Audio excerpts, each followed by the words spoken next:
आज आम्ही बनवतो आहे कलिंगडच्या सालीपासून टूटी फ्रुटी। त्याच्यासाठी आम्ही कलिंगडच्या साली घेतल्या, त्याच्यानंतर त्यांना सोलून घेतल्यानंतर त्यांचे छोटे छोटे तुकडे करून घेतले। आमचा बाबू पण कसा बघा कट करायला बसला आहे, त्याला पण येतं। त्याच्यानंतर पाणी गरम करत ठेवलं गॅसवरती।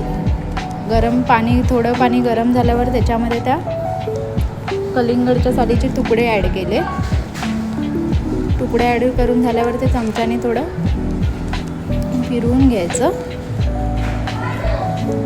नंतर ते थोडा टाईम शिजत ठेवायचं। शिजत म्हणजे त्याला एक उकळी आणून द्यायची।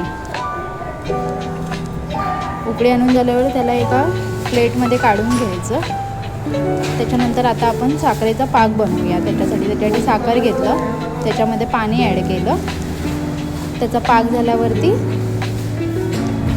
त्याच्यामध्ये त्या कलिंगडच्या सालीचे तुकडे ॲड केले। तुकडे ॲड करून झाल्यावरती त्याला थोडं पाक हे होईपर्यंत ठेवून दिलं। त्याच्यानंतर ते एका ह्याच्यामध्ये काढलं वाट्यांमध्ये, आणि आपल्याला ज्या पाहिजे त्या कलरमध्ये त्याच्यामध्ये आपण जो आपल्याला पाहिजे तो कलर ॲड करू शकतो, जर आपल्याला कलर पाहिजे असेल तर।